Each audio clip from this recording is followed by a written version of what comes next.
How do we find Elliot now that we've returned for season three of Leverage Redemption? He's got it was a fun little gig for me this season because so much emotional stuff happened in season two. He went back and we met his father. We understood that that his father was headstrong. His father was had a temper, so that helped a lot because it's like that's why Elliot is the way he is, and he got to Exactly. reconnect with his father. So it's not. It's like it's so much. It's so fun to like sort of have that in the back pocket. So if I want to reach for something emotionally, I have that where I didn't have it before.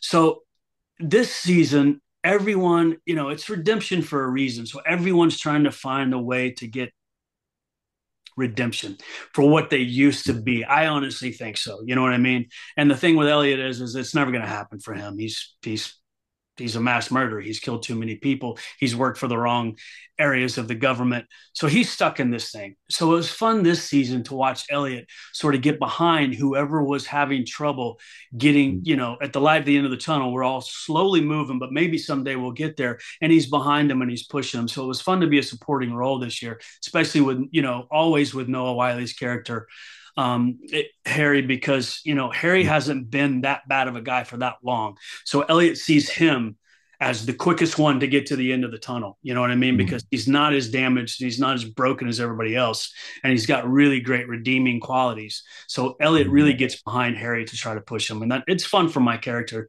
to be that, and then also sort of underlying know that he's never going to get through the tunnel. He's going to live in that tunnel forever because of the things he's done. So it's a fun character to play. Listen, everybody always it's fun to play the good guy. It's even more fun to play the bad guy always. But the fact is Anti-hero. we get to be the good guys even though Mhm. we're bad guys, and that just doesn't happen a lot in Mhm. Hollywood or especially television. So it's been fun to do it Mhm. this long. I will say, I think Elliot's a good guy. I mean, like an anti-hero, but I think he could get there. I mean, well, let's hold out a candle for old Elliot. Maybe he's got a shot. I'd love to. I Um, think it's going to take one hell of a woman. I think that's what it's going to be. You know what I mean? I think right. I think the right woman could come along and he would switch like that. But as long as there's there's some. I tell you this though, until Mhm. they get there, he's not going to get there. So it's up Right. to them. If they get there, there may be a chance Mm. for Elliot. And I Right. love playing that character that way. Right. Yeah. He is a big team player. I will say that. So it's like if the team can get there, then he can get there with them. You mentioned Harry, and it's interesting because Harry obviously is, a newer character to this universe. Um, but he has very much filled in a lot of sort of holes that some of the, changes in the cast left. So, Noah Wiley's character has become kind of like the new moral compass of the team, kind of replacing Hardison in that regard, Yeah. even as Hardison's, sister replaces as like the tech Mhm. person. How has how has Elliot's relationship with the team strengthened? And have there been any like changes with that in this coming season? It's Sophie's coming into her own. Gina Bellman's character, Sophie, is coming into her own. She's more relaxed. She's out. She's getting Mm, back into the dating world. I don't think that's something. I think that's something we can talk about. I mean, she's starting to pick it up again. She's starting to have the more mm, confidence. And what's fun mm, for me is what just specifically with her. What's fun for me is to watch. When she came to this crew, we've heard stories, we've done flashbacks, but Elliot never knew her as a princess, as an art mm, thief, that did as much damage as she did back in the day in England and all this other kind of stuff. And a duchess, mm, she was a duchess, and he never really got to see that comfortableness with her because of the relationship she had with Nate, and also because after Nate's death, she has to deal with all that stuff. So she's mm, starting to come back into the old Sophie, the one that even Elliot didn't know. So as mm, Christian Kane playing Elliot, it's really fun to watch Gina Bellman start to be that mm. Sophie again, and Elliot gets to watch the old Sophie come back into play, and has a lot of confidence when she's around now because he sees she's back. With Nice. Parker, who knows what's going to go on with Parker? I mean, he's never going to understand her. Aldous, well, I shouldn't say Aldous. Aldous Hodge playing Hardison.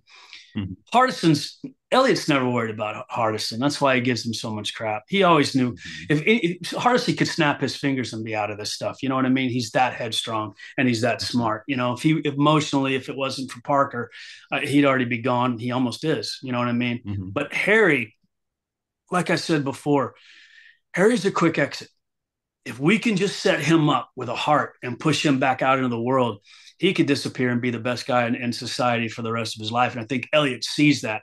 And it's Mhm. almost a reverse wolf thing where he Mhm. sees the one that's instead of attacking the weaker one, he senses that he smells blood where he can get Mhm. somebody out quick, and then that's one more guy on the team that he doesn't have to worry about, because they're Right. back in society. So I think that's Elliot's view on. Sorry, man, I know that was a lot, but No, I've it's never good. been asked that question. It was a good question. It's a good answer. No, believe Thank me. you. Yeah, I was gonna say like it's it's he's like a shepherd, right? Elliot's like, Mm-hmm.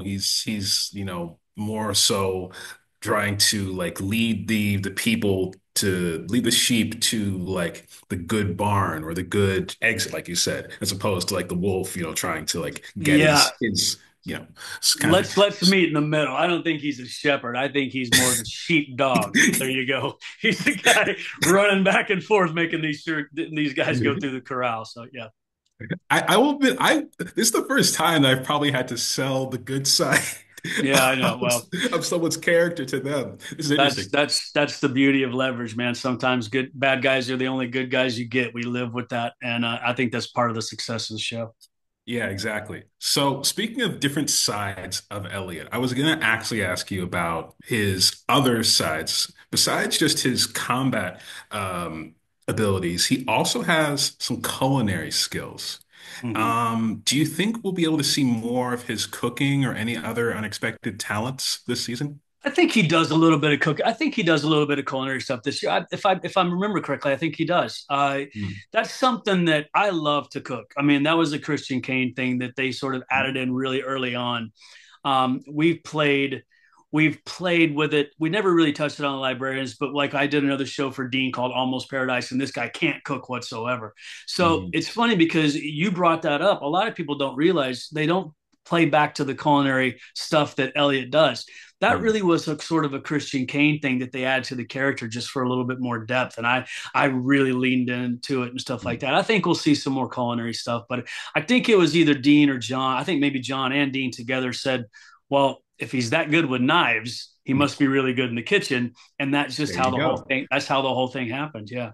And they get the food truck. It's That's perfect. right. That's Yeah, exactly it. Yeah. yeah. And everybody that I mean, Dean's a foodie. So me and him just feed off of that stuff. We share, I mean, the Fridays we'll show recipes on, so it's like, that's what we do. Mm, nice. So another interesting thing, going to like, I guess more of the like bread and butter, like as far as the combat stuff goes and the fighting moves, we might see any new, techniques or like special, like, cha-cha-cha, in this season for I'll Elliot. tell you, it's like I think we've done over 250 fights on this show. It's like because we're fighting at least either 2 to 3 times an episode Mm, for Elliot. It may some just be a one punch, but most of the time I'm fighting 3 to 4 guys. Um, mm, it's really tough, and we brought in Lex Damus, who I've been working with stunts since 2009 in Portland, Oregon. He's one of my best friends. He knows everything that I do. He knows what I will do, won't do, could do, mm, can't do. mm, Um, and so it's so much easier now because he's taken more of a role of choreographing the fights. When I used to choreograph them, now I literally can leave them to him and come in and put my 2 cents in. But he knows me. It's literally like having me there, mm, and it's a dance. It's not a fight. I've forgotten more about fighting than I think I ever knew. It's really a dance. It's a violent dance, mm, and so we're always trying to come up with something great. And the mm, writers see that and they sense that. So they pick up props, and it's one of the things. Sometimes I love it, sometimes I can't stand Mhm. it. You know what I mean? It's like Elliot picks up a Subway sandwich, and I'm like, guys, listen, let us do the fights, okay? Mhm. You don't have to add a prop to make it, but we always try Mhm. to do something a little bit different, a little bit better. There was the board break on the first. Yeah, we always try to do something we haven't done at least once in a fight, Mhm. so that there's something new. So you're not, unless it's a quick fight, and something new for the crowd, because it's to me, there's nothing more important than giving them some new dance move that they haven't seen before. It's like watching Dancing with the people that Mhm. stars thing. It's like you Mhm. want to see something new. If you see the same thing over and over again, you're going to turn the TV off. Yeah. And you have, I know, I remember like one of the first shows I ever saw you on was Angel. And I Yeah. remember you definitely, developed a pretty awesome repertoire with various characters, like with the various choreographies and, layers and whatnot. So I know what you mean. Let me ask you this.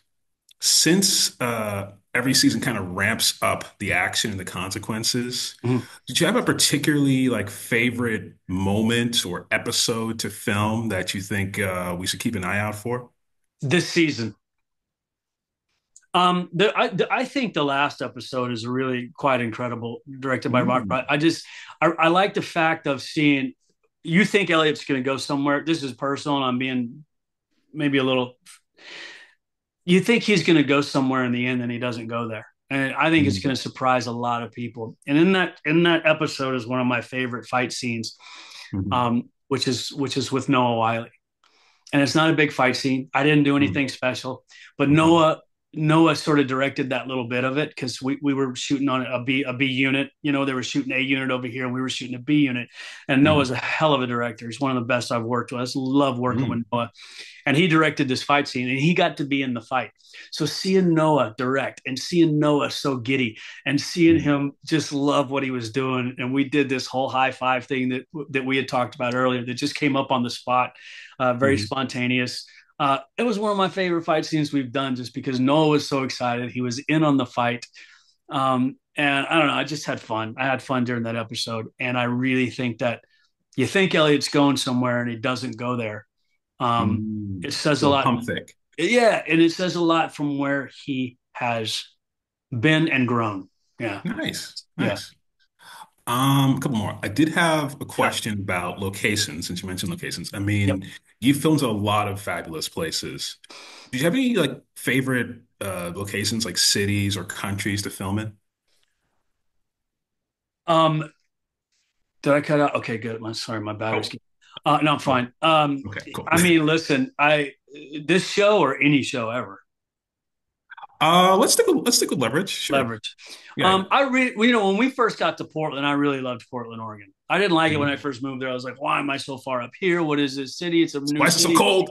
Uncomfortable. Yeah, and it was raining. I think there was 7 days of zero precipitation. Now there's like 170, because the whole climate's moving, and it's just different. And now it's a war zone up there, unfortunately. But it's that was fun. A lot of chefs at that time had come from New York and LA. They were tired of the hustle and bustle, and created these restaurants in Portland. We were having 5-star restaurants from Michelin star chefs in Portland, and it was just so much fun. And the city was beautiful at the time. Mhm. New Orleans is always going to have a place in my heart. My mom is from New Orleans, and the food there is just unlike anything else, and that's the problem. And Mhm. the benefit, you're going to always have great places to eat. Everything's fried, everything's made with a roux, which is butter, and it's flour. It's so fat, it's so hard to keep in shape when you're in New Orleans. but I'll uh bet but it it's is. fun, and it's allowed, and I think that this place really allowed for leverage redemption. We used it as another actor. New Orleans is great, but it's very dark. There's a lot of mojo. There's some black magic. There's Bourbon Street. There's alleys. There's an underlying Mhm. French fight. It's dark. It's a dark character that we use as another actor in the show. So it's pretty fun to film in the streets of New Orleans. Have you, since we're in a new season of a new series that's a sequel to the original, and you've been through a lot with this sort of leverage universe and your character, has there been anything that's really stuck out to you as like a particular like enriching thing that only happens after you've been in it so long. It's like, when you film a pilot, it's like, no, well, is it going to go? Is it not? What are we doing here? And then over time, maybe now that you've been in it for as long as you've been in it, there's something that's like hit you like, oh wow, like this is something different than I've had on other shows, or this is something I wouldn't have understood until I was like, 3 seasons in or 6 seasons in or whatever. Is I've anything been like that for you? fortunate. Yeah, I've been fortunate to be on quite a few different shows. You know what I mean? Like it's Mhm. David Boreanaz is still one of my dearest friends. We've known each other since Angel. before Angel. Before Angel, we were friends, and then Nice. we got to work together for that long. He's still one of my friends. We were just in Europe together not long ago, um, and we're friends. But the cast didn't go out to dinner afterwards. Me and David would go out to dinner, but the cast. There's other shows where we just you do your work and you go home, and a lot of that is filming in Los Angeles because you have a home. You just want to go home. When Sure. you're stuck in a city like Portland or New Orleans, you're forced to kind of. That's who you know is the Hmm. people you're working with. And Hmm. leverage was always like that. We always went out to dinner. We'd work a 12, 13-hour day and then go have dinner afterwards. You know what I mean? And still do that to this day. That just doesn't happen a lot. You know what I mean? It's like people see us as a family on TV and don't realize that we really are a family off screen. I mean, was just Hmm. in London. I got back 2, 3 days ago. I had dinner with Gina Bellman and her husband in London. You know what I mean? We always connect. We always go to dinner. And Hmm. it's something that Noah and I go up seeing where Noah lives. I won't tell you where he lives, but I go up to Noah's house and I'll spend the night. We'll play chess. We'll play some board games and stuff like that. Have Play dinner. guitar. Yeah, and that usually sometimes doesn't happen on a show Hmm. like this for this long. You get tired of people, so Hmm. we're fortunate to still be a family. I mean, that's the most important thing because if it's real for us, Hmm. then when we come into your living room, you're going to feel the same thing. And we're Hmm. still having fun. I mean, I've said this before. I'll say it again. I'm from that whole Garth Brooks school of thinking, and this is not verbatim, but he said something Hmm. like, "No matter where you were, no matter if you were, if you had tickets, if you were front row, if you had a backstage pass, I'm still the one having the most fun." I think that's why Garth Brooks was as successful as he is. Everybody bleed. It just bleeds into the audience. He's the one having the most fun, even if you're having the time of your life. He's still the one having the most fun. We're still having the most fun, and it bleeds right into the living room. And I think that's the success of the show. Nice, Yeah. nice. All right, one more. Yep. Since, you've been very generous with your time, I don't want to, take too much of it anymore. No, But no, I would please. just ask, yeah, yeah. What's like one message that you would have for the Leverage fans, the Christian Kane fans, or the broader audience as we sort of like play us out or whatever? Oh man. I mean, I can't give them advice. I just have to say thank you. I mean, they have been with us through thick and thin, through Hmm. COVID, through the strike, through Hmm. 4 years of downtime, maybe even five. I can't remember. You know what I mean? They've Hmm. always been there. And I think the most beautiful thing is that I've seen so far is, and this didn't happen once or twice. This has happened hundreds of times, where I Hmm. see someone, an older father, an older mother, and their daughter, or their son, and they're in their 20s, and they go, "We grew up. This was our show. This was we Hmm. would go and we would sit there." And I know a very good friend of mine whose Hmm. daughter I recently met, well, a couple of years ago, but she started crying when she met me, and I know him, and it was a celebrity golf tournament, and she started crying, and she was 19 years old, Hmm. and my buddy Kevin Rom, who was doing he go, what did you do? I said, I didn't do anything, man. I was just on leverage. She met me and started crying. This girl's around celebrities. I'm standing next to Alice Cooper and Patrick Hmm. Warburton, and she starts crying because she met me. I didn't understand it. I do now. Her and her Hmm. father watched the show when she was younger, and then they grew up, and then she went to college, and she came back. She would come back from college. She was drive in to watch Leverage again with him. This is something people grew up with, and I didn't understand it at first until I thought that's exactly what I did with my dad with the 18. When the Hmm. 18 was on Tuesday nights, we were in front of the TV. That was the time I spent with my dad. And that's the coolest thing in the world to be a part of, is a show like that that's affected people throughout their whole lives, man. And Nice. and I think that's why we have the longevity that we have, is that we asked to come into your living room. You let us in, and we never Hmm. left. We became part of the family.